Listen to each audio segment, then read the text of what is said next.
என்னடா இது இந்த ஆட்சியிலும் இந்த விஷயம் வந்துட்டு இந்த கொடூரமான விஷயம் வந்து தொடர்ந்துகிட்டே இருக்கே அப்படின்னு பலதரப்பட்ட மக்களுடைய ஒரு சிந்தனையாகவும் இருக்குது, ஒரு பயம் கலந்த ஒரு விஷயமாகவும் இருக்குது.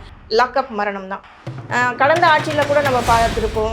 அஜித் லாக்அப் மரணம், அதுக்கு முன்னாடி இருந்த ஆட்சியிலையும் பார்த்துருக்கோம். பட் போலீஸுக்கு பவர் இல்லாமல் கண்டுபிடிக்க முடியாது. சரி, திருடன் திருடிட்டு போனான்னா ஏற்கனவே இருக்கிற ஆள்னா அவன் எங்கே கொடுத்துருப்பான் எங்கே வச்சிருப்பான்னு தெரியும். இது வரைக்கும் பண்ணாத ஆள் வந்தான்னா கொஞ்சம் அடிச்சு கிடிச்சு பண்ணால் தான் பண்ண முடியும். கிட்டத்தட்ட 8000லேருந்து 12,000 போலீஸ்காரர்கள் சீனியர் அதிகாரிகள் வீட்டில் வீட்டு வேலை செஞ்சுக்கிட்டு இருக்காங்க. செம்மொழி தமிழ்னு ஒரு பாடம் 9ஆம் கிளாஸில் இருக்குது. அதில் முதல் லைன்லேருந்து கடைசி 95% வந்து கருணாநிதி செம்மொழி மாநாடு கூட்டினார், கருணாநிதி இந்த புக்கை எழுதியிருக்காருன்னு எழுதிட்டு கடைசியில் இந்த மொழி செம்மொழின்னு வந்துருக்கு. ஸோ மாணவர்களுக்கு இலவச பாட புத்தகம் வேணாங்கிறீங்க. ஒரு குறைஞ்ச ரேட்டு கொடுக்குமா, 25 ரூபாய்க்கு கொடுங்க ஒரு புக்கு. இன்றைக்கி ஒரு சினிமா பார்க்கணுன்னா 180 ரூபா டிக்கெட்டு.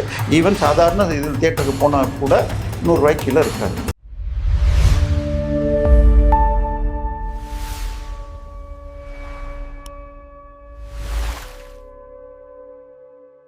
நேயர்களுக்கு வணக்கம். இன்னைக்கு நம்மளோட சிறப்பு நேர்காணலுக்கு வந்திருக்காங்க பிரபல அரசியல் விமர்சகர் திரு தேவப்பிரியா அவர்கள். வணக்கம் சார். வணக்கம்.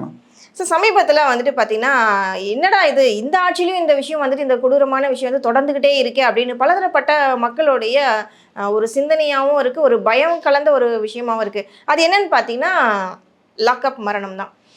கடந்த ஆட்சியில் கூட நம்ம பார்த்துருப்போம். அஜித் லாக்அப் மரணம், அதுக்கு முன்னாடி இருந்த ஆட்சியிலையும் பார்த்துருப்போம். பெலிக்ஸ் ஜெயராஜ் அவங்களும் வந்து லாக்அப் மரணம். இப்போ அதனை தொடர்ந்து வந்து நாகர்கோவிலில் அவரும் வந்து லாக்அப் பண்ணலாம், அதுவும் மாற்றுத்திறனாளி அவரு. இது தொடர்ந்து இப்படியே வழி வழியாக நடந்துகிட்டே இருக்கே சார். இதுக்கான இல்லை, சபரிவர்மன் சொல்லிட்டு ஒரு 31 வயது மாற்றுத்திறனாளி லாக்அப்பில் இறந்துருக்காருங்கிறாங்க. இதில் என்ன சிக்கல்னு சொன்னால், போலீஸ் அதிகாரிகள் மூத்த அதிகாரிகிட்டே நான் கேட்டிருக்கேன். அவங்க என்ன சொல்லுவாங்கன்னா, ஒரு குறிப்பிட்ட பகுதியில் ஏதாவது ஒரு பெரிய இன்சிடெண்ட்டை பார்த்துருப்பாங்க. அந்த இவ்வளவு மோசமாக இந்த இதுலேருந்து யாரோ பண்ணாங்கன்னு அந்த ஏரியாவிலேருந்து ஒருத்தருக்கு மோஸ்ட்லி கரெக்டான ஆளை கிடச்சி 10க்கு 9 தடவை நடந்துக்கலாம், ஒரு இருமுறை தவறான ஆள்கிட்டையும் அது நடந்திருக்கலாம். ஸோ போலீஸ் அவங்க சந்திக்கிற சிக்கல்களில் சில நேரம் தவறி போகிறது. தவறுன்னு எடுத்துக்க முடியுமா சார்? விசாரணைக்கு இல்லை, ரெண்டுமே இருக்குமா. ஏதோ ஒரு தமிழ் சினிமாவில் வரும், இது சத்யராஜ் படமோ என்னமோ, நீங்கள் அவர் சொல்லுப்பான்னு கேட்ட உடனே வந்து சொல்ல மாட்டான், கொஞ்சம் நீங்கள் நகருங்கன்னு அடித்த உடனே திருடினது எங்கே இருக்குன்னு சொல்லி மீட்கிற மாதிரி ஒரு சீன் வரும். ஸோ இதில் ரெண்டு பக்கமும், அதாவது போலீஸ் இன்னைக்கு நம்ம எங்கள் வீட்டிலலாம் ஸ்கூலில் என்ன சேர்க்குறப்ப கண்ணு காதை விட்டு எங்கே வேணால் அடிக்கலாம்னு சொல்லி தான் சேர்த்தாங்க. நம்மளாம் இல்லை, இன்னைக்கு அதுவும் டீச்சருக்கு உரிமை இல்லை. ஸோ நான் சொல்கிறது, நம்ம எந்த அளவுக்கு நம்மெல்லாம் பேக்கப் ஆகிருக்கோமோ அதே மாதிரி தவறு செய்பவர்களும் பேக்கப் ஆகிறாங்க. ஸோ அப்போ விசாரிக்கிறவர்களுக்கு சில வழிமுறைகள் தேவைப்படுகிறது. பட் எந்த அளவுக்கு ரெஸ்ட்ரெயின்ட் வேணுமோ கண்டிப்பாக ரெஸ்ட்ரெயின்ட் வேணும். நான் இதை ஆதரிக்கலை. பட் போலீஸுக்கு பவர் இல்லாமல் கண்டுபிடிக்க முடியாது. திருடன் திருடிட்டு போனான்னா ஏற்கனவே இருக்கிற ஆள்னா அவன் எங்கே கொடுத்துருப்பான் எங்கே வச்சிருப்பான்னு தெரியும். இது வரைக்கும் பண்ணாத ஆள் வந்தான்னா கொஞ்சம் அடிச்சு கிடிச்சு பண்ணால் தான் பண்ண முடியும். பட் அதே நேரத்தில் அதுக்கு அவங்களுக்கு ட்ரைனிங் கொடுத்து ரெடி பண்ணுமா. இன்றைக்கி இருக்கிற போலீஸ் அமைப்புங்கிறதே பிரிட்டிஷ் காலத்தின் தொடர்ச்சி. அப்போ என்ன நினச்சாங்க, இவனுங்கள்லாம் அடிமை, இந்தியர்கள்லாம் அடிமை, நாங்கள் ஆளும் பரம்பரை, ஸோ நம்மளை போராளிகள்னு நினச்சிக்கிட்டு இவங்களை அடிக்கலான்னு இருந்த அந்த மென்டாலிட்டி பல நேரங்களில் இன்றைக்கும் தொடருது. அது மாறணும், ட்ரைனிங் கொடுக்குறாங்க. ஸோ இந்த ஆட்சி, போன ஆட்சியில் கிட்டத்தட்ட 32 முதல் முறை விக்னேஷ்னு ஒன்று செக்ரட்டரியேட் காலனியில் நடந்தப்ப அவர் வலிப்பு வந்து செத்தார்னு ஸ்டாலின் சட்டசபையில் பேசிட்டு அடுத்த நாள் 23 இடங்களில் காயம்னு வந்துச்சு. அதுக்கு மன்னிப்பு கூட கேட்கல. இன்னைக்கு கூட 27 இடத்துலன்னு வந்திருக்கு.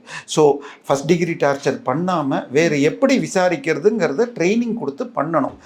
அதே நேரத்தில் குண்டர் சட்டத்தை பயன்படுத்துவது இந்தியாவில் நடக்கிற மொத்த 36 ஸ்டேட்டில் தமிழ்நாட்டில் மாத்திரம் 50% தாண்டிடுச்சுன்னு போன ஆட்சியில் ஒரு கேஸில் சுப்ரீம் கோர்ட்டில் சொன்னாங்க. ஸோ இப்பயும் பார்த்தீங்கன்னு சொன்னால் இவரை குண்டர் இன்னைக்கு வந்து அந்த அன்பில் மகேஷ் இப்போ கல்வித்துறையில் இருக்கிறவருக்கு குண்டர் போட்டிருக்காங்க. போன வாரம் யூடியூபர் ஒருத்தரை குண்டர் சட்டத்தில் போடுறாங்க. ஸோ என்னை பொறுத்த வரைக்கும் போலீஸுக்கு பவருங்கிறது கட்டுப்பாட்டோடு இருக்கணும், அதே நேரத்தில் முழுமையாகவும் இருக்கணும். ஸோ அதனால் இதை விஜய் அவர்கள் பொறுப்பை எடுத்துகிட்டு இன்றைக்கி 3 பேரை கைதும் பண்ணியிருக்காங்க துறையிலேருந்து. நாங்கள் இனிமேல் இதை இது பண்ண மாட்டோம்னு சொல்லிட்டு. ஸோ இதுக்கு மேலே இன்னொன்று நடக்காமல் இருக்கணும், அதை செய்யணும். இதில் இன்னொன்றும் பார்த்தால் உடனே இந்த பக்கம் அரசு வேலை கொடுக்கணுங்களாம் சொல்லிட்டு இருக்காங்க. ஸோ இப்போ 42 பேருக்கு வேலை கொடுத்த உடனே 32 பேருக்கு வேலை கொடுத்துருக்காங்க அரசு வேலை. இல்லை, அதை கொடுத்தப்ப ஒரு பக்கம் 86ல் நடந்த இது வெட்டி நடந்த அந்த போராட்டத்தில் இருக்க கொடுக்கணும்னு ஒரு பக்கம், இன்னொரு பக்கம் விவசாயிகள் கருணாநிதி ஆட்சியில் 1 பைசா பைசா ஏற்றினதுக்கு விவசாயிகள் சுடப்பட்டார்கள், அந்த அவங்களுக்கு கொடுக்கணும்னு இன்னொரு விவசாய சங்கத்தை. ஸோ இது கவர்மெண்ட் வேலைங்கிறது இன்றைக்கி ரேரஸ்ட் ஆஃப் ரேராக போச்சு. ஸோ அவர்களுக்கு முழுமையான உதவி செய்யணும். பட் போலீஸ்க்கு பவர் இருக்கணும். பட் ட்ரைனிங் சொல்லி கொடுத்து பண்ணணுமா? பிரச்சனை என்னன்னா விஜய் தாவேகாவுடைய இதுலேயே ஒரு கிட்டத்தட்ட 8000 12,000 போலீஸ்காரர்கள் சீனியர் அதிகாரிகள் வீட்டில் வீட்டு வேலை செஞ்சுக்கிட்டு இருக்காங்க. ஸோ இது இப்போ மாற்றிருக்காங்களான்னு தெரியாது. நான் சொல்கிறது அவங்க வீட்டில் எத்தனை செல்ஃபோன் ஒர்க் பண்ணுது, எத்தனை காரை யூஸ் பண்ணுறாங்க. கார் ஒரு அதிகாரிக்கு ஒரு கார், குடும்பத்துக்கு ஒரு கார் போதும் அதிகபட்சம். இப்போ 5 ஃபோன், அங்கே 5 கார் எதுக்கு ஒரு அதிகாரிக்கு தேவை? 5 டிரைவர், அது தவிர வீட்டு வேலைக்கு தனியாக ஸ்கூல் பசங்களை கூட்டு வரதுக்கு இல்லை ஒய்ஃபை கூட்டிகிட்டு போகிறதுக்கு ஒரு டிரைவர் இருந்தால் போதும் இல்லை.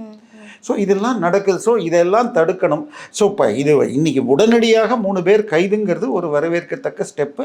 பட் டிஜிபி உள்ளே புகுந்து எல்லாருக்கும் கோச்சிங் ட்ரைனிங் கொடுத்து கைதிகளை எப்படி விசாரணை கைதிகளை எப்படி ஹேண்டில் பண்ணணுங்கிறத கற்றுக் கொடுத்து இவை தவிர்க்கணும். முதல் கைதும் இதை பார்த்தீங்கன்னா ஓரளவு வேகமாக நடவடிக்கை இருக்குது. ஸோ அதுக்கப்புறம் இன்னொரு விஷயம் வந்துட்டு பார்த்தீங்கன்னா taveka.cm.com சொல்லிட்டு ஒரு இணையதளத்தை வந்து அறிமுகப்படுத்திருக்காங்க. இது வந்து மக்கள் வந்து நேரடியாக எங்கள் ஏரியாவில் இந்த பிரச்சனை இருக்குது, எங்களுக்கு தண்ணி வரல, இல்லாட்டி குடிநீர் பிரச்சனையாக இருக்குது, இபி ப்ராப்ளமாக இருக்குன்னு நாங்கள் நேரடியாக வந்துட்டு இதில் நீங்கள் சொல்லலான்ற மாதிரி இந்த ஒரு இணையதளத்தை கொடுத்துருக்காங்க. இது வந்து பார்க்கும்போது வரவேற்கக்கூடிய ஒரு விஷயம்னு நினைக்கிறீங்களா, இல்லை இதுவும் ஒரு ஐவாஷ் அப்படிங்கிற? இது எல்லாமே இன்னைக்கு வந்திருக்கிற டெக்னாலஜியுடைய அடுத்த லெவல். ஸோ இது ஏற்கனவே சிஎம் செல்லுன்னு வச்சு அதுக்கு மெயில் கொடுத்து போட்டால் வரும்னா 10க்கு 7 தடவை ரெஸ்பான்ஸ் இல்லைன்னு வருது. ஒரு தடவை இது ஸ்டாலின் அவர்களே ட்ரை பண்ணிவிட்டு அவர் ஒரு நம்பர் அவருடைய தொகுதிக்குன்னு கொடுத்து போனால் எடுக்கலைன்னு வந்துச்சு. ஸோ இது ஆக்டிவாக ஒர்க் பண்ணுதாங்கிறத பார்க்கணும். சரி, முயற்சிகள் நல்ல முயற்சிகள். பட் அந்த சைட்டில் அன்னன்னைக்கு பார்த்து பண்ணணும். இன்னொன்றும் 10க்கு 8 கம்ப்ளைண்ட் ஒன்றுமில்லாத அந்த லோக்கல் கம்ப்ளைண்ட் பண்ணக்கூடாது. தமிழச்சி தங்கபாண்டியன் போய் பார்லிமெண்ட்டில் உள்ளுக்குள்ளே இருக்கிற கார்பரேஷன் வேலைக்கு அங்கே கேள்வி கேட்டாங்க. அதே மாதிரி இது ஈரோடு தற்போதைய எம்பி போய் இந்த பார்லிமெண்ட்டில் வந்து இது விவசாயி தற்கொலை பற்றி கேட்டாங்க. திமுக ஆட்சியில் திமுக தான் காரணம். அதை போய் அங்கே போய் கேள்வி கேட்க போய் பதில் சொல்கிற டயத்தில் அவர் இல்லைன்னா கேட்க மாட்டாங்கன்னு ஓடினாங்க. ஸோ எதை எங்கே சொல்லணும்னு இருக்குது. ஸோ இப்படி நிறைய பைல பாய்ச்சின்னா உண்மையான கம்ப்ளைண்ட்ஸ் போய் கடைசியில் ஒன்றும் நடக்காமல் போயிடும். கரெக்டாக மெயின்டைன் பண்ணால் பண்ணும். சரி, இன்றைக்கி மேன் பவர் டெக்னாலஜி ஹேண்டில் பண்ணுற அளவுக்கு அங்கே எத்தனை அதிகாரிகள் இருக்குங்கிறத பொறுத்து தான் இது நல்லா இருக்கும். ஏன் இந்த கேள்வி நாங்கள் மறுபடியும் வைக்கிறோம்னா, திமுக ஆட்சியில் வந்துட்டு ஒரு கவுன்சிலர் சீட்டுக்கு வேணும்னா, ஒரு கவுன்சிலர் வரணும் அப்படின்னாலே கிட்டத்தட்ட ஒரு 2 கோடி 3 கோடி லஞ்சம் கொடுத்தாதான் அவருக்கு சீட்டு கிடைக்கும். ஃபஸ்ட்டு பாயிண்ட் அப்படின்னு சொல்லியிருக்காங்க. இன்னொரு விஷயம், இப்போ நான் கவுன்சிலராக நான் செலக்ட் ஆகிட்டேன், என் ஏரியாவில் ஒரு பிரச்சனை, மக்கள் வந்து கம்ப்ளைண்ட் கொடுக்குறாங்க, அதை வந்து என்ன சம்மந்தப்பட்ட ஒரு அதிகாரி போய் அங்கே இன்வெஸ்டிகேஷன் பண்ணனா அதுக்கு 5000 கொடு, இதுக்கு 10,000 கொடுன்னு சொல்லிட்டு லஞ்சம் வாங்குவாங்க. நீ லஞ்சம் கொடுத்தாதான் நான் வேலை பார்ப்பேன், ஏன்னா நான் 2 கோடி 3 கோடி செலவு பண்ணியிருக்கேன் இல்லையா கவுன்சிலர் சீட்டுக்காக அப்படின்னு வாதிட்ட காலம் ஒரு காலம் இருந்தது நம்ம எல்லாருக்குமே தெரியும். இது திமுக ஆட்சியில் பகிரங்கமாக நடந்ததுன்றதான் ஒரு குற்றச்சாட்டு. ஸோ அப்படி இருக்கும்பொழுது இந்த இணையதளம் எந்த அளவுக்கு மக்கள், ஏன்னா கொடுத்து பழகிட்டாங்க மக்கள், லஞ்சம் கொடுத்து பழகினவங்களுக்கு இது புதுசாக இருக்கும் இல்லையா? இல்லை, உங்களுக்கு தெளிவாக சொல்லணும்னா இப்போ கவர்மெண்ட் டெண்டர் எல்லாமே இது ஆன்லைன் டெண்டர்னு பேர். ஆனால் திமுக என்ன கண்டிஷன் போட்டுச்சுன்னா, இந்த சைட் இன்ஜினியர் நீங்கள் தகுதியானவர்னு கையெழுத்து வாங்கணும்னு வச்சுட்டாங்க. அவர் அந்த ஒரு வார டேட்டுக்குள்ளே அவர் இருக்கவே மாட்டார். ஸோ ஃபிக்ஸ் ஆன ஆளுக்கு தான் போகும். ஸோ எல்லாத்துலேயும் இந்த மாதிரி செக் வைக்க முடியும். நான் தான் சொல்கிறேன், நடைமுறையில் பார்க்கணும். நீங்கள் சொன்ன விஷயத்தில் கவுன்சிலர்களில் 2 கோடிங்கிறது ரொம்ப ஜாஸ்தி. பட் பணம் கொடுக்காம சீட்டு கிடைக்காது. பட் அதே நிலை தற்போதைய ஆளுங்கட்சியிலும் ஓரிரு இடங்களில் இருந்தது அப்படிங்கிறது. கிட்டத்தட்ட 106 பேர் மற்ற கட்சியிலேருந்து வந்தவங்கள தான் எடுத்துக்கிட்டாங்க. ஓரிரு சீட்டுக்கள் ஏன் கொடுத்தாங்க அவங்களுக்குன்னே தெரியாது. உதாரணமாக விஜயதாமுன்னு ஒருத்தர் இந்த பக்கத்தை சேர்ந்தவர் அந்த பக்கம் ராயபுரத்தில் நிற்க வச்சாருப்பாங்க. அதில் பணம் இன்வால்வ்டும் பாரு. அவர் ஆட்டோக்காரர்னு சொன்னாங்க. அவருடைய இதை எடுத்து பார்த்தீங்கன்னா அவர்கிட்ட ஆட்டோ இல்லை, சொகுசு கார்கள் தான் இருக்குது. நான் அப்புறம் விசாரிச்சப்பறம் சொன்னது, அவர் இதில் இருந்த வரைக்கும், ரசிகர் மன்றத்தில் இருந்த வரையும் ஆட்டோக்காரராக இருந்தார். கட்சி துவங்கியவுடன் கட்சி போஸ்டிங்க்கு வாங்கின காசில் இன்னைக்கு கோடீஸ்வரராக சொகுசு கார்களை வச்சிருக்காரு. 60 நாள்லையா சார்? அவர் கட்சி ஆரம்பிச்சு 2.5 வருஷம் ஆயிடுச்சுல. கட்சி போஸ்டிங் ஆரம்பத்துல இருந்தே கட்சி போஸ்டிங்க்கு அப்படின்னு சொல்லி கேள்விப்பட்டேம்மா. உண்மையாகவும் இருக்கலாம், சில மிகைப்படுத்த தான் இருக்கலாம். நான் சொல்கிறது இது 60 நாள்ங்கிறது too early to judge anything. இன்றைக்கி பண்ணுற பெரும்பாலான ஸ்கீம், நேற்றுக்கு அப்பாயின்மெண்ட் ஆர்டர் கொடுக்கறதா இருக்கட்டும், ஏதாவது பில்டிங் திறந்து வைக்கிறதா இருக்கட்டும், இதில் 99% போன ஆட்சியின் தொடர்ச்சி தான். அவங்க முடிச்சுட்டு போகாமல் ஒரு புதுசாக அப்பாயின்மெண்ட் போடணுன்னா இன்டர்வியூ கால் ஃபார் பண்ணி இன்டர்வியூ பண்ணி ஷார்ட் லிஸ்ட் பண்ணி செலக்ட் பண்ணுறதுக்கு 90 நாள் வேணும். ஸோ இப்போ பண்ணுறது எல்லாமே போன ஆட்சியோட இல்லை. பட் சில விஷயங்கள் ரொம்ப நல்லா வருது. கல்வி இதில் தனியார் கல்வித்துறைக்கு டொனேஷன் இல்லாமல் கொடுத்தாங்கன்றாங்க.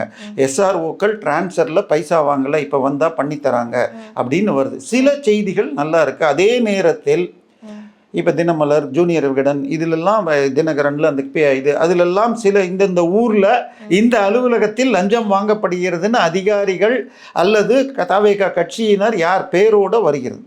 ஸோ அவை நடவடிக்கை எடுத்து தடுத்தால், ஏன்னா துளிர்க்க ஆரம்பிச்சிடுச்சின்னு வச்சுக்கோங்க. திமுக வந்த முதல் 6 மாதம் இப்படி தான் இருந்துச்சு. அதுக்கு முன்னாடி அதிமுக ஆட்சியில் நீங்கள் நம்ம வீட்டுக்கு வாங்குகிற ரேஷனில் பருப்பு வாங்கினீங்கன்னா அதை 144 ரூபாய்க்கு வாங்கிட்டு இருந்தாங்க. எப்போ டெண்டர் போட்டாலும் 6 மாதம் 1 வருஷத்துக்கு பல்க் ரேட் போடுவாங்க. ஆனால் பருப்பை பொறுத்த வரைக்கும் போன வாரம் ஒரு ப்ரைஸ் இருக்கும், இந்த வாரம் ஒரு ப்ரைஸ் இருக்கும். அதிகபட்சம் 30 நாளைக்கு வச்சா போதும். இவங்க இதையெல்லாம் மரப்போர் காட்டின உடனே 144 ரூபாய்க்கு வாங்கின அடுத்த டெண்டரில் 88 ரூபாய்க்கு வந்துச்சு. பட் அதுக்கப்புறம் ஆனால் அதே நிறுவனம் அதன் பிறகு திருப்பி மாற்றி பழையபடிக்கு போயிட்டாங்க. ஸோ இன்றைக்கும் அதே நிறுவனம் தான் பெரும்பாலும் சப்ளை பண்ணுது. பட் 60 நாள்ங்கிறது டூ early மாறலாம். ஏன்னா இப்போ இதை சொல்கிற நேரத்தில் கடந்த 2 நாட்களில் விஜய் அவர்கள் மிகப்பெரிய காரியம், பலர் எதிர்ப்பை சம்பாதித்ததை மாற்றியிருக்கிறார். ஒன்று, டிவிஏசி டைரக்டராக திரு அருண் ஐபிஎஸ்ஸை போட்டிருந்தார். அதே அருண் ஐபிஎஸ் சென்னை கமிஷனராக செய்த பல விஷயங்கள் தவறாக இருந்தது. திரு விஜய் பெரம்பூரில் தன்னுடைய வேட்புமனு தாக்கலாக இருக்கட்டும், இல்லை பிரச்சாரத்துக்கு போனப்போ இருக்கட்டும், இல்லை ஆதவர்ஜுனா வில்லிவாக்கம் தொகுதிக்கு போனப்பெல்லாம் தடுத்தப்ப அவர்கள் கொடுத்த வீடியோ இன்றைக்குமே இருக்குது, அவரை தமிழ்நாட்டை விட்டு அனுப்பணும்னு. ஆனால் போலீஸ் துறையில் நீங்கள் உங்கள் வண்டி இடிச்சுதுன்னு வச்சுக்கோங்க, நீங்கள் போய் பக்கத்தில் இருக்கிற போலீஸ் ஸ்டேஷன் கேட்டால் இது அண்ணா நகரில் வராது, திருமங்கலம் போங்க, இல்லை வில்லிவாக்கம் போங்க. ஆனால் டிவிஏசி டைரக்டர்னா தமிழ்நாட்டில் எந்த அலுவலகத்துக்கு வேணா போய் ரைடு பண்ணலாம். இங்கே லஞ்சம் வாங்குறாங்கன்னு எனக்கு சந்தேகம் இருக்குன்னா, அப்படி ஒரு போஸ்டை ஏற்கனவே ஹைகோர்ட்டில் பல வழக்குகளில், ஐ மீன் திரு பத்திரிகையாளர் வாராகி, யூடியூபர் ஒருத்தர், அதை இவங்க பேர்லலாம் இவர் வேண்டுமென்றே செய்கிறார்னே ஹைகோர்ட் சொன்ன பிறகும் அவரை கொண்டு போட்டாங்க. இந்த துறையில் இங்கே இப்போ இவர் வந்த பிறகு டிவிஎஸ்சிக்குள்ளே இப்போ நம்ம யூடியூப் நடத்துகிறோம். இப்போ இதே மாதிரி சில தொழில்கள் இருக்குது. உதாரணமாக பியூட்டி பார்லர்ஸ்னு இருக்குது, அதுக்கு அடுத்தது மசாஜ் சென்டர்ஸ்னு. இதில் 10க்கு 3-4 சென்டர்களில் விபச்சாரமும் நடக்கிறதுன்னு ஒரு சந்தேகங்கள் உண்டு. ஸோ டிவிஎஸ்சியில் விபச்சார தடுப்பு துறைன்னு ஒரு பிரிவு இருக்குது. அதில் துட்டு ஹெவியாக கலெக்ட் ஆகும். அதில் இருந்த ஒரு பெண் இன்ஸ்பெக்டர் வருமானத்துக்கு அதிகமாக சொத்து சேர்த்துருக்காங்கன்னு இவர் சேர்ந்தது இவர் வந்த பிறகு, விஜய் வந்த பிறகு, முதல்ல இருந்த தலைவர் சொல்ல இன்னொரு இன்ஸ்பெக்டர் விசாரித்து அந்த அம்மாவுக்கு அந்த இன்ஸ்பெக்டருக்கு 6 கோடிக்கு மேலே சொத்து இருக்குன்னு ஒரு அறிக்கை கொடுத்து அதையும் மேலதிகாரி ஓகே பண்ணி எஃப்ஐஆர் போட்டிருக்காங்க. அவரை இவர் சஸ்பெண்ட் பண்ணுறார். அதை எதிர்த்து ஹைகோர்ட்டுக்கு போனால் வெள்ளிக்கிழமை தீர்ப்பு வருது. இது தடை செய்கிறோம். திரு டிவிஎஸ்சி டைரக்டர் அந்த பொறுப்பில் இருந்தவர் அருண், அவர் அல்டீரியர் மோட்டிவினால் இதை இவங்கள சஸ்பெண்ட் பண்ணியிருக்காங்கன்னு வருது. ஆனால் திங்கட்கிழமை அதை எதிர்த்து விஜய் ஆட்சி ஸ்டே வாங்குது. இந்த போன ஆட்சியில் இந்த மாதிரி அப்பீலெல்லாம் முதலமைச்சருக்கோ அல்லது மேலேயோ சொல்லாமையே 4 அதிகாரிகள் டிசைட் பண்ணாங்க. இப்போ எதுக்கு ஹைகோர்ட் ஒரு ஸ்டே கொடுத்ததை அடுத்த நாளே 25-30 லட்ச ரூபா வாங்கிக்கிட்டு செய்கிற ஒரு வக்கீலை போட்டு ஏன் ஸ்டே வாங்கினாங்கன்னு எனக்கு தெரியல. அது எல்லாமே முறைப்படி நடந்திருக்கு. ஸோ இதோடு செந்தில் பாலாஜி, ஏவவேலு கைதுகளில் எஃப்ஐஆரே சரியில்லாமல் அந்த பக்கம் லீக் பண்ணிட்டாரோ அப்படிங்கிற சந்தேகம் வர இப்பொழுது போலீஸ் அகாடமின்னு கிட்டத்தட்ட நான் போலீசிங் ஆக்டிவிட்டிக்கு மாற்றிட்டார். இது பரவலாக தெரிஞ்சுது. ஆனால் ஸ்டாலினுடைய ஆட்சியில் அவருடைய ஸ்பெஷல் அசிஸ்டண்ட்டாக இருந்தது உமாநாத் ஐஏஎஸ். அவர் திரு உதயநிதியோ சபரீசனோ பார்க்கணுன்னா கூட இவர் சொன்னாதான் பார்க்க முடியும் அப்படிங்கிற மாதிரி பத்திரிகையில் செய்தி இருந்தது. அவர் பல்வேறு விதமாக வேலைகளை செய்தார். ஐ மீன் சட்டத்துக்கு புறம்பாக சொத்து சேர்த்தாரெல்லாம் சொல்கிறாங்க. நமக்கு அதுக்கு ஆதாரம் இல்லை, சரியா? அவர் இந்த ஆட்சியில் அவரை தூக்கி ரேஷன் நம்ம சிவில் சப்ளைஸ் கார்பரேஷனில் போட்டு பார்த்தா தலைவராக போட்டிருந்தாங்க. அதில் ஒரு 5000 ரூபா ஐ மீன் 2000 கோடி டெண்டரில் இவர் 1.5% கிட்டத்தட்ட 30 கோடி வாங்கியதாக சொல்லப்பட்டது. அவரை தூக்கி காத்திருக்கும் பட்டியலில் போட்டிருக்காரு. ஸோ இப்போ இது வரைக்கும் டெய்லி நீங்கள் பேப்பரை எடுத்தாலே இத்தனை ஐஏஎஸ் அதிகாரிகள் இத்தனை ஐபிஎஸ் அதிகாரிகள் மாற்றம். ஸோ ஏற்கனவே மதுரைக்கு ஒரு கலெக்டரை போட்டாங்க, மதுரைக்கு போலீஸ் கமிஷனர் போட்டாங்க, 2 பேரையும் மாற்றிருக்காங்க. ஸோ இப்போ புரிஞ்சுக்கிட்டு ஒரு கண்ட்ரோலுக்கு கொண்டு வருகிறார். ஸோ இந்த ஒரு மும்மூர்த்திகள் இவரை கட்டுப்படுத்துகிறான்னாங்க. அதில் ஒருவராக சொல்லப்பட்டவர் இப்போ ஒதுக்கப்படுகிறார்னு வருது. ஈவன் நீங்கள் கரூர் மீட்டிங்கில் பார்த்தீங்கன்னா நம்பர் 2 அமைச்சர் என்பவர் காரில் வெளியில் உட்காந்துருந்தார். ஏன்னு தெரியல. ஸோ கட்சி இவர் ஆட்சியை புரிபட்டு செஞ்சால் நல்லா இருக்கும். ஏன்னா குதிரை பேரம் இல்லை குதிரை வேகம்னு சட்டசபையில் சொன்னார். ஆனால் இவர் பதவி ஏற்றது 10ஆம் தேதி, கேரளாவில் பதவி ஏற்றது 18ஆம் தேதி. கேரளாவில் பட்ஜெட் முடிஞ்சு 15 நாள் ஆயிடுச்சு. இங்கே இன்னும் பட்ஜெட் போடவில்லை. இந்த மாதம் கூட வராது, ஆகஸ்ட்டுங்கிறாங்க. ஸோ ஆட்சியை எதனால சார் தள்ளி போகுதுன்னு நினைக்கிறீங்க? இல்லை தள்ளி போகிறது வந்து இவங்க இப்போ திட்டங்களை சேர்க்கணும் இல்லை வேற ஸ்கீம் சேர்க்கணும்னு யோசிக்கிறாங்கன்னு சொல்லிக்கலாம். ஆனால் இடைக்கால பட்ஜெட்னு நம்ம தான் சொல்லுவோம்.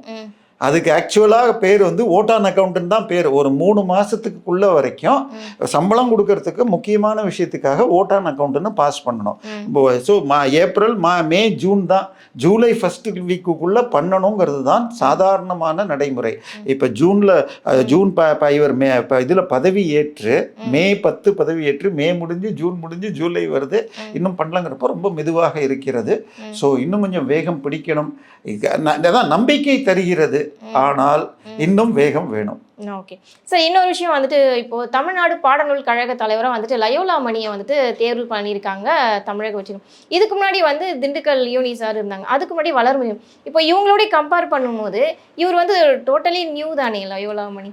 இல்லைம்மா, இதில் எல்லாத்துலேயுமே 90% உங்களுக்கு அதிகாரிகள் வழிகாட்டல் தான். இவங்க பெரிதாக மாற்ற முடியாது. பட் பாடநூல்களை பொறுத்த வரைக்கும் தமிழக பாடநூல்களில் தேவையற்றபடியாக சிலரை பற்றிய மிகைகளும் பொய்களும் நிறைய இருக்கு. உதாரணமாக ஈவேராவை பற்றி எழுதுறதா இருந்தால் ஈவே ராமசாமியார்னு எழுதலாம், இல்லை திரு மிகு அந்த மாதிரி ஏதாவது போடலாம். ஆனால் பெரியார், தமிழர் தந்தை இந்த வார்த்தைகள் தேவை. கருணாநிதினா கருணாநிதினு போடலாம்.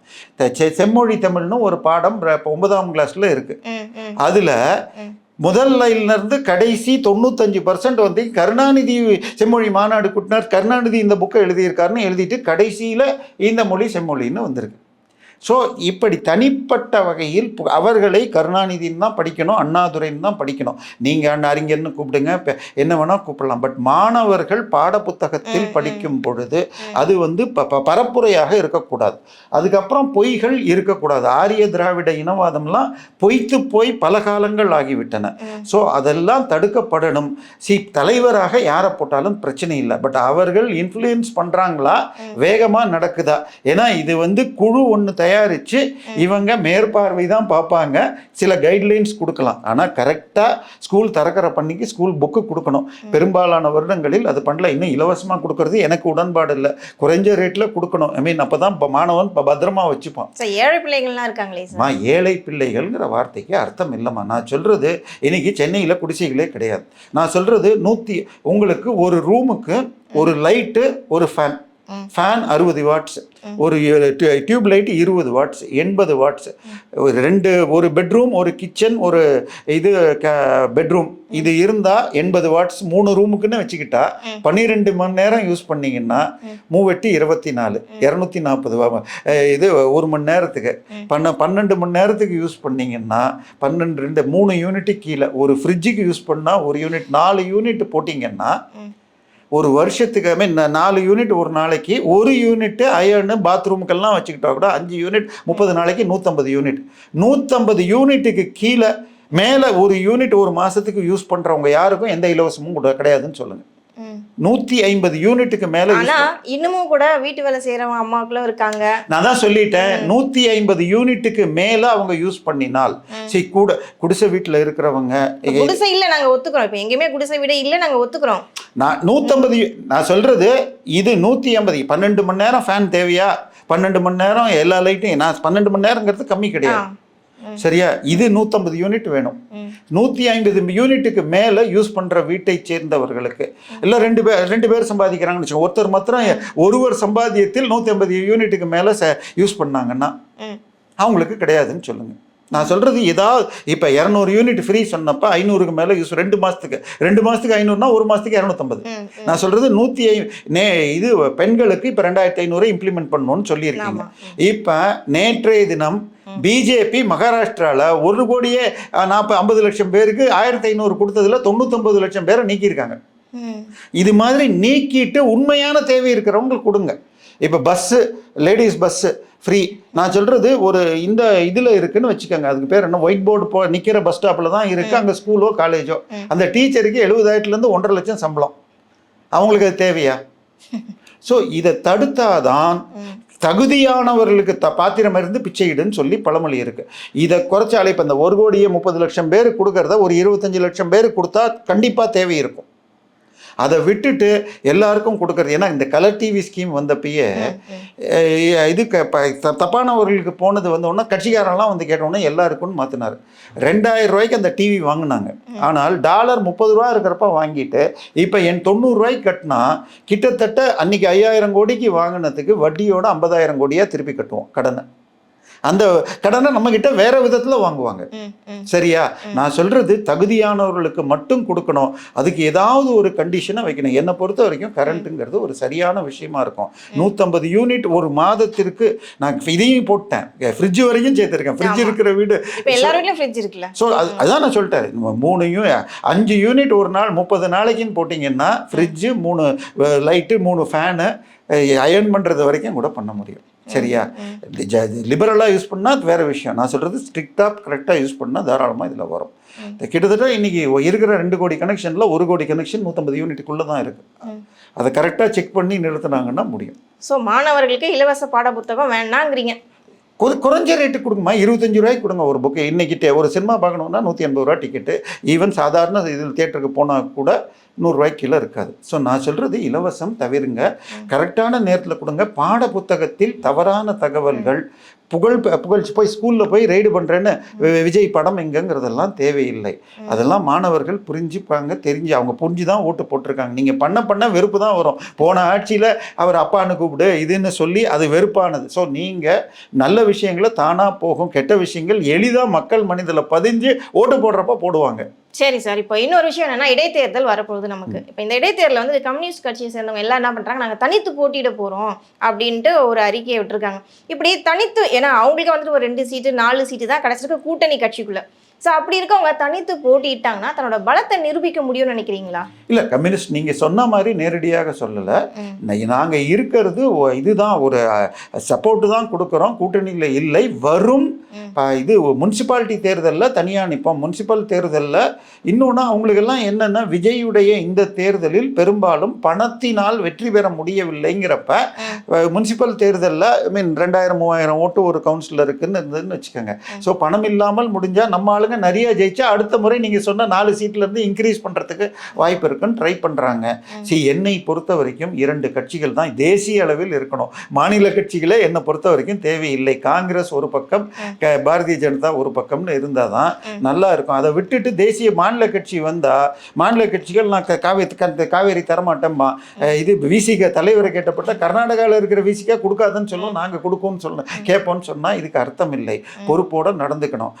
கம்யூனிஸ்டுகள் அவங்க சிக்கலில் இருக்காங்கம்மா. அவர் கம்யூனிஸ்ட் போன்றவர்கள் மக்களுக்காக இருக்கணுமே தவிர தேர்தல் அரசியல் இல்லாமல் இருந்தால் நல்லது. ஆனால் இதை நம்ம சொல்ல அவங்களுக்கும் தெரியும்.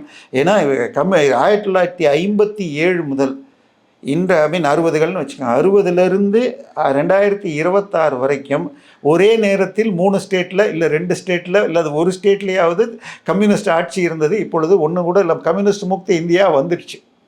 ஸோ இதற்கு காரணம் அவர்கள் ஓட்டுக்காக பேலன்ஸ் பண்ணிட்டு போகிறப்ப வர சிக்கல். ஓட்டு அரசியலில் இல்லாமல் மக்கள் பிரச்சனையை பேசினால் இன்னும் அவர்களுக்கு மதிப்பு கூடுங்கிறது தான் என்னுடைய பார்வை. பட் இடைத்தேர்தலை பொறுத்த வரைக்கும் இப்போதைக்கு ஸ்டே வாங்கிட்டாங்க. 5 இடத்துக்கு நடத்த முடியாதுன்னு ஆயிருக்கு. இன்னொரு பக்கம் விஜய் குறைஞ்சபட்சம் 15 எம்எல்ஏக்கள் வச்சு தேர்தல் நடத்தி 13 ஜெயிச்சு 120 வேணும்னு யோசிக்கிறார்னு வருகிறது. இது ரெண்டு பக்கமும் தப்புன்னு சொல்லலாம், ரைட்டுன்னு சொல்லலாம். மக்கள் 35% கொடுத்துட்டாங்க, ஆனால் மெஜாரிட்டி வரல. ஆட்சி கலையுமான்னு பார்த்தா ஒன்றும் பண்ண முடியாது. இன்னொன்று, அதிமுகலையோ திமுகலையோ இருக்கிறவனுக்கு அடுத்த 5 வருஷம் எனக்கு ஒன்றும் பண்ண முடியாது, நான் ராஜினாமா பண்ணுறேன்னா சட்டப்படி தப்பு இல்லை. பட் பேரங்கள் நடந்தால் தப்பு. பட் ரெண்டு பக்கமும் பேரம் செய்கிறாங்க. திமுக தரப்பில் குதிரை பேரத்தில் கொடுத்ததாக ஒரு 50 லட்சத்தை பிடிச்சி 11 பேர் கைது பண்ணியிருக்காங்க. நேற்றைய தினம் இடி அந்த ஃபைல்ஸை கேட்டிருக்காங்க. இப்போ இடி உள்ள வந்தால் அமித்ஷா கையில் திமுக குடிமை இன்னும் போய் சிக்கிக்கொள்ளும். ஸோ அதனால் அதே மாதிரி ஏற்கனவே தாவேகா தரப்பில் அந்த அமமுக வேட்பாளர் முதல் நாள்லேயே வந்திருக்கு. அதையும் சிபிஐ ஒரு எஃப்ஐஆர் வந்துருச்சுன்னால் அப்போ ஆரம்பிச்சு தானே குதிரை பேரன்ற இந்த விஷயமே. இல்லைம்மா, நான் தான் சொல்கிறேன்ல, இதை இவர் என்ன பண்ணியிருக்கலாம், எனக்கு 108 தான் இருக்குது, எல்லோரும் ஆதரவு கொடுங்க, கொடுத்தா பதவி ஏற்பேன், இல்லைன்னா நானும் ஒதுங்கிறேன்னு சொல்லியிருந்தால் கொஞ்சம் நல்லா இருக்கும். பட் அவர் கொஞ்சம் அவசரப்பட்டார், அன்னைக்கு அவருடைய இது சரியில்லை.